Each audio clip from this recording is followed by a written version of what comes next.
Ce message-là que je vais passer, c'est un message qui s'adresse en fait à toutes les personnes qui passent leur temps à relayer les informations des groupes armés terroristes. Ces personnes doivent en principe être interpellées par le pôle anti-cybercriminalité, mais aussi ces personnes doivent être recherchées par le pôle antiterroriste qui doit, à mon avis, inscrire leur liste sur la liste des terroristes que nous recherchons.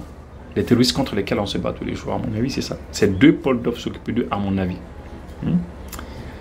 Dernièrement, les individus ont été arrêtés au Mali ici pour avoir diffusé les informations que diffusent les groupes armés terroristes.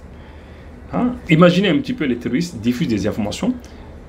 Ils attaquent nos militaires, ils les tuent, ils attaquent des civils, ils les tuent, ils prennent des photos, des vidéos et tout. Et puis toi, tu es assis en tant que Malien, pendant que tu dois souhaiter qu'il y ait la paix chez toi dans ton pays, toi tu vas diffuser des choses comme ça, tu vas relayer cela. Au début, c'est des choses qu'on faisait. Oui, parce qu'on ne comprenait pas assez, peut-être on n'avait pas assez de connaissances, on ne maîtrisait pas très bien l'outil des réseaux sociaux. Mais maintenant, nous savons, nous connaissons. Et voilà. Et donc, ces personnes-là ont inondé carrément les réseaux sociaux de ces récits catastrophiques, c'est l'enfer au Mali, c'est ceci, c'est cela. Ils ont glorifié en fait les atrocités de ces groupes armés terroristes-là. C'est ça, parce qu'ils font leur apologie effectivement. Et on ne sait pas pour quel objectif, mais moi j'imagine un peu. J'imagine, c'est sûrement pour montrer que l'AES ça ne va pas, c'est pour dire que l'AES c'est quelque chose qui n'a pas marché, c'est pour décourager les armées de l'AES, c'est quand même clair. Cette lutte que nous sommes en train de faire, c'est sûrement pour décourager les gens. Vous voyez? Et en tant que citoyen malien vivant ici au Mali ou ailleurs, ou en tant que citoyen de l'AES, vivant dans un pays de l'AES ou pas, ou en tant qu'Africain, ou en tant qu'être humain simplement, il faut savoir être du bon côté. Il faut savoir être du bon côté. Il faut souhaiter que la paix revienne dans notre pays. C'est important. Tout bon citoyen, que tu sois établi ici, à l'extérieur, partout où tu es, tu dois espérer en fait que la paix revienne dans notre pays, quoi. Et toute personne qui propage ces types d'informations-là, toute personne qui relaie cela sont assimilés aux GATT, ils sont assimilés aux groupes armés terroristes. Et il faut les traiter comme tels, parce qu'ils apportent de l'aide à ces groupes armés terroristes-là. Et ces GATT-là, ces groupes armés terroristes, il faut le dire aussi, ils sont soutenus par l'Ukraine. Parce que c'est le conflit ukrainien pratiquement qui est en train de se dépasser ici. Parce que les Ukrainiens, qu'est-ce qu'ils disent? Les Ukrainiens ils disent non, écoutez, vous les Maliens, vous êtes en train de vous faire aider par les Russes. Donc nous les Ukrainiens, nous sommes en guerre contre les Russes. Donc nous, on combat les Russes en Russie là-bas, sur le théâtre ukrainien. Mais on va combattre aussi les Maliens parce que les Maliens se font aider par les Russes. Mais c'est n'importe quoi. Nous, on est aidés par la Russie. Et on remercie la Russie.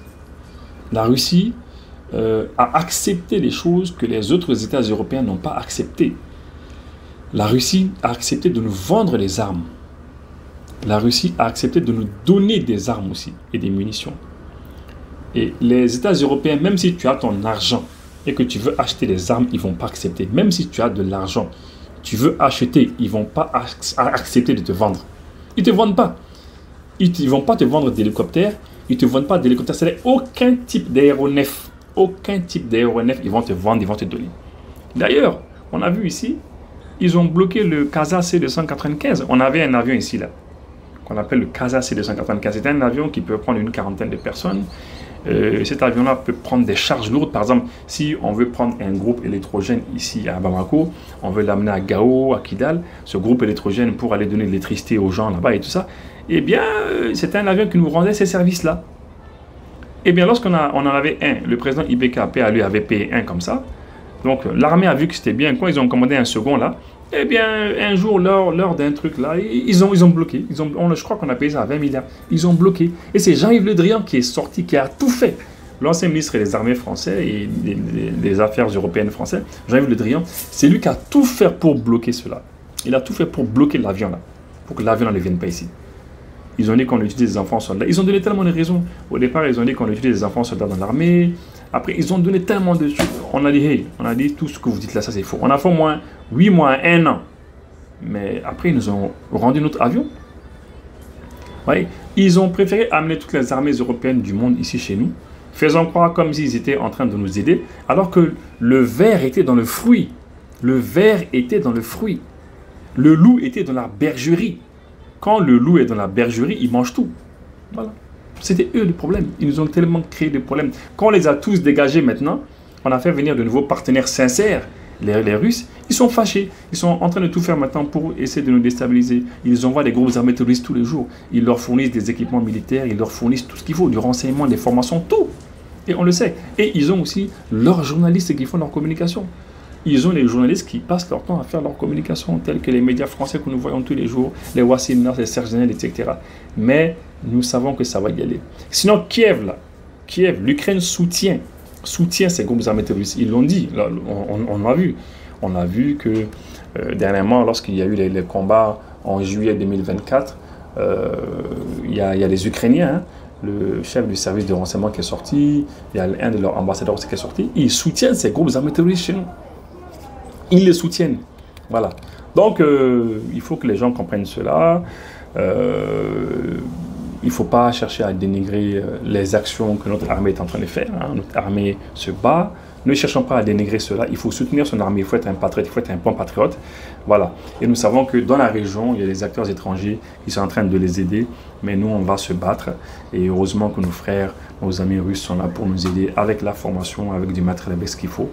Et on les remercie. Ils sont de notre côté. Et on les remercie pour cela. Alors, tous ceux qui publient des choses comme ça, faites attention. Avant de publier, il faut réfléchir. Avant de publier, ne faites pas la communication de l'ennemi. Soutenez votre pays.